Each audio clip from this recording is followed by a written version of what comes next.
Assalamualaikum warahmatullahi wabarakatuh. Hello everyone, welcome to my video. Di video pertama saya ini saya akan bahas tentang 4 kemampuan dasar dalam bahasa Inggris yang harus teman-teman tahu, khususnya untuk pemula ya. Oke, jadi dalam bahasa Inggris ini teman-teman ada pembagiannya ya. Kalau masalah kemampuan atau skillsnya. Oke, secara garis besarnya ada dua seperti ini.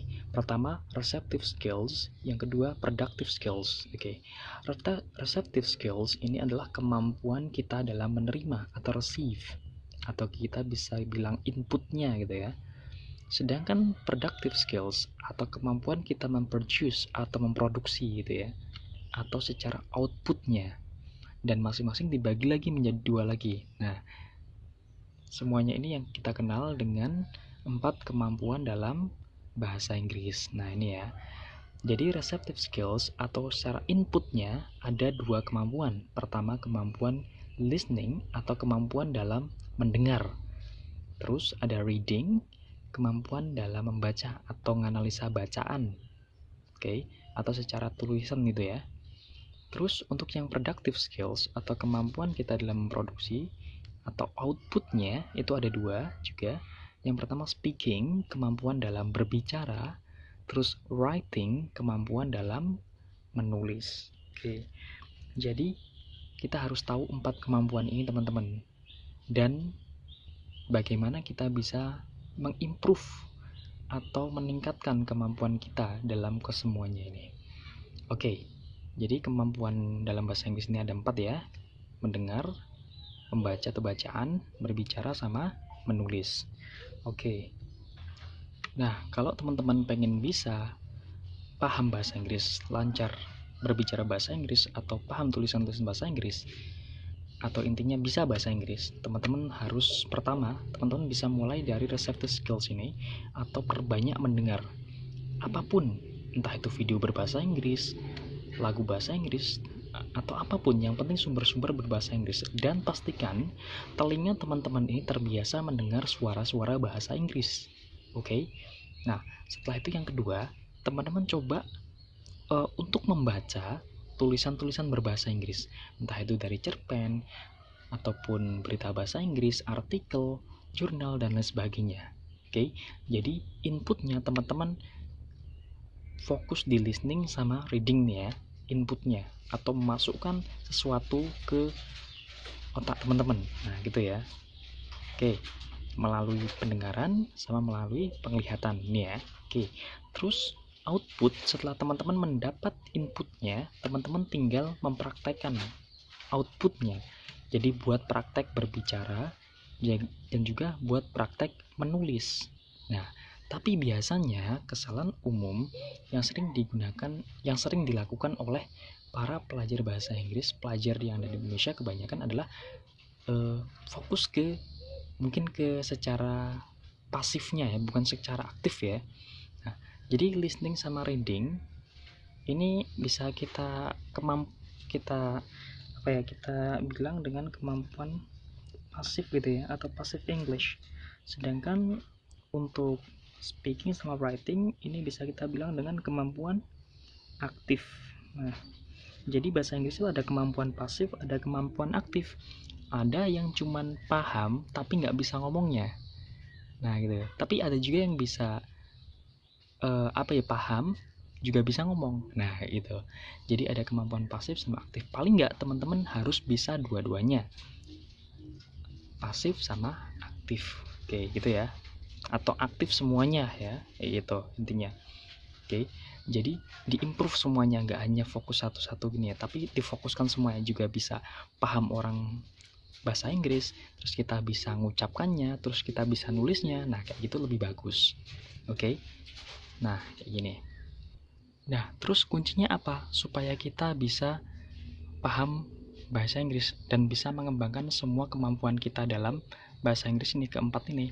Oke, teman-teman sebenarnya kalau pengen cepat bisa bahasa Inggris itu teman-teman akan lebih banyak ke namanya kosakata atau vocabularies, kosakata gitu ya. Itu yang membantu teman-teman bisa lancar berbicara bahasa Inggris. Oke, saya kasih gambaran seperti ini. Dari listening, reading, speaking, sama writing, teman-teman pasti membutuhkan satu komponen penting, yaitu vocabulary. Apa itu? Kosakata. Kosakata. Coba teman-teman pikir kalau misalkan teman-teman tanpa tahu kosakata dalam suatu bahasa, nggak hanya bahasa Inggris, tapi bahasa apapun, mungkin nggak bisa paham orang ngomong. Bisa nggak kita memahami bacaan? Bisa nggak kita bisa ngomong? Bisa nggak kita bisa nulis? Pasti nggak akan bisa, karena inti terpentingnya adalah kosakata. Nah, jadi kosakata ini teman-teman, kosakata ini ada banyak versinya ya. Nanti kosakata ini bisa dibentuk menjadi namanya idiom, terus ada expression, terus ada juga phrasal verb, dan lain-lain. Nah, kayak gitu. Jadi yang harus teman-teman perbanyak adalah kosakatanya ini, agar supaya teman-teman bisa memahami skill-skillnya ini. Jadi inti terpentingnya adalah kosakata atau vocabulary. Tetapi teman-teman, vocabulary atau dalam bahasa Inggris ini ada yang namanya pronunciation, teman-teman. Ada yang namanya pronunciation, seperti ini ya. Pronunciation ini adalah cara pelafalan atau teknik baca. Cara baca ya. Jadi tulisan dalam bahasa Inggris itu sama cara bacanya umumnya kayak nggak make sense gitu ya. Kayak tulisannya pronunciation tapi bacanya pronunciation. Misalkan lagi tulisannya vocabulary tapi bacanya vocabulary. Terus misalkan lagi saya kasih contoh gampang, tulisannya cook tapi bacanya adalah cook. Nah, misal seperti ini. Jadi mau nggak mau kita harus mempelajari suaranya atau cara pembacaannya. Nah, gitu ya teman-teman ya. Jadi yang saya pakai biasanya untuk melatih cara pelafalan, saya ambil contoh dari Kamus Oxford atau simbol-simbol pembacaan dari Kamus Oxford. Jadi semua kata dalam bahasa Inggris pasti ada cara bacanya.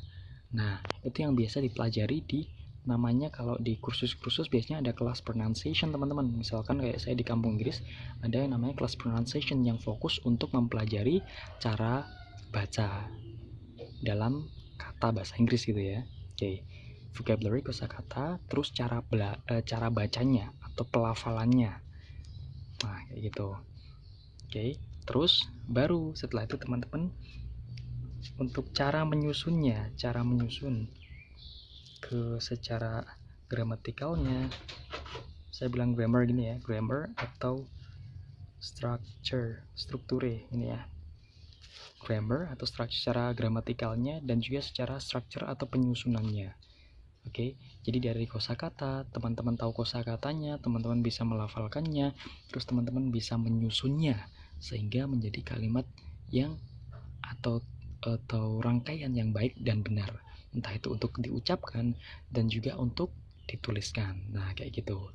Jadi setelah teman-teman tahu idenya, teman-teman nggak bingung untuk mengutarakannya ide tersebut gitu ya, karena kosakatanya tahu, terus pengucapannya juga tahu, terus habis itu penyusunannya juga bisa. Nah, kayak gitu. Jadi dari kesemua skill ini yang teman-teman harus banyak dilatih adalah kemampuan kosakata. Paling nggak teman-teman bisa mempelajari kosakata baru setiap hari. Misalkan satu hari minimal lah paling nggak 2-5 kosakata per hari, tapi rutin teman-teman konsisten belajar, mendapatkan kata-kata baru atau ekspresi-ekspresi baru. Itu yang akan teman-teman dapatkan ya, karena dengan itu teman-teman bisa menguasai bahasa Inggris secara cepat. Nah, oke. Misalkan seperti ini teman-teman pelajari bahasa Inggris yang berhubungan dengan keseharian teman-teman dulu, atau kita bisa bilang dengan colloquial language. Saya tulis ini ya, space-nya nggak muat. Colloquial language atau bahasa sehari-hari teman-teman. Jadi yang harus teman-teman pelajari pertama adalah yang berhubungan dengan aktivitas teman-teman atau nama-nama benda sekitar teman-teman. Nah, itu atau kita bilangnya colloquial language atau common spoken English, atau bahasa Inggris yang umum digunakan dalam speaking. Misalkan lagi, saya kasih contoh kayak, apa kabar? How are you? Misalkan ini, how are you? Apa kabarmu? Nah, kayak gini. Terus misalkan lagi, kamu kemana tadi? Where did you go? Nah, misalnya gitu. Kamu kemana tadi? Nah, itu where did you go? Nah, ini yang kita bilang dengan ekspresi gitu ya, atau yang kita sebut dengan bahasa sehari-hari yang sering digunakan. Nah, teman-teman pelajari seperti ini biar cepet bisa bahasa Inggris. Nah, tapi untuk metodenya teman-teman, ada yang belajar dari sesuatu yang utuh atau sumber yang utuh, tapi ada juga yang belajar dari komponennya dulu. Saya kasih gambaran seperti ini.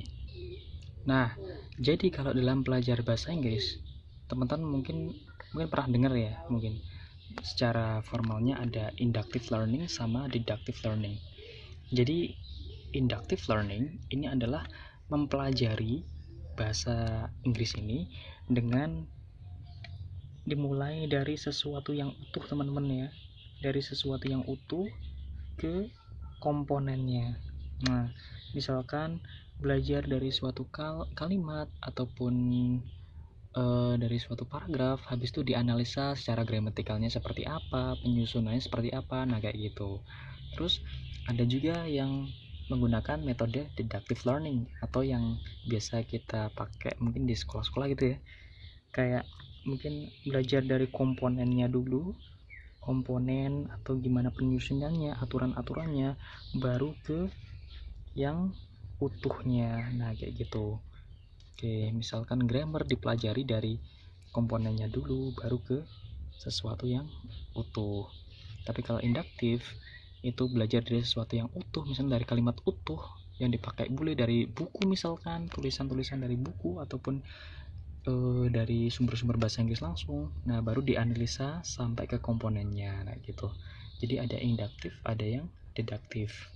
Tergantung teman-teman nanti lebih mudahnya pakai yang mana. Oke, kalau saya pakai dua-duanya ya, tergantung keadaan kayak gitu aja gitu. Nah, akan tetapi teman-teman, mungkin untuk deductive learning atau secara kita belajar secara komponen ke yang utuh, kadang tuh kalau dalam orang Indonesia yang mempelajari bahasa Inggris biasanya menerjemahkan secara harfiah atau literal translation. Mungkin teman-teman pernah tahu ya, ada orang yang bilang no what kayak gitu, tidak apa-apa, no tidak, what apa, what lagi apa, tidak apa-apa. Nah, itu namanya literal translation. Jadi kita tidak bisa menerjemahkan secara harfiah seperti ini, karena dalam bahasa Inggris itu sama bahasa Indonesia itu nggak nyambung kalau diterjemahkan seperti ini. Jadi dalam bahasa Inggris itu ada sendiri, jadi bukan what tapi do nothing. Nah, seperti ini. Jadi kalau seperti ini kita belajarnya itu sebenarnya dari induktif, teman-teman. Dari inductive learning, dari sesuatu yang utuh ya. Ini kan asli nih dari Inggris seperti ini penggunaannya. Tapi kalau what ini kita bikin sendiri. Nah, biasanya muncul karena deductive learning, kita belajar dari komponen, kita ngerangkai satu persatu, akhirnya memunculkan bahasa Inggris yang ala Indonesia. Contoh lagi misalkan little. Nah, ini yang paling sering juga, sedikit little, nah gitu ya. Nah, tapi kita bisa ganti seperti itu dengan little bit misalkan. Nah, itu dia teman-teman, pokoknya teman-teman bisa mempelajari ini sesuai dengan aslinya, apa yang digunakan oleh bule. Nah, itu yang kita gunakan, karena ini bukan bahasa kita, karena ini adalah bahasanya bule ya, jadi kita harus menyerap semua dari mereka kayak gitu. Jadi sesuai dengan kaidah bahasa mereka. Oke, gitu. Oke, mungkin itu dulu teman-teman ya yang bisa saya jelaskan tentang 4 kemampuan dalam bahasa Inggris. Semoga teman-teman bisa memahami. Kalau ada yang mungkin ditanyakan, silakan tanyakan di kolom komentar ya. Terus jangan lupa untuk di subscribe kalau saya misalkan bikin lanjutan dari video ini ataupun materi-materi baru, biar teman-teman nggak ketinggalan materinya. Nah, itu aja dari saya. Mungkin kalau mau dicatat boleh ya, bisa di screenshot teman-teman ya, ataupun di post videonya. Nah, saya taruh seperti ini, kelihatan ya. Nah, ini bisa di post. Oke, terus ini yang tentang induktif sama deduktif learning tadi ya. Oke, nah semoga bermanfaat. Assalamualaikum warahmatullahi wabarakatuh.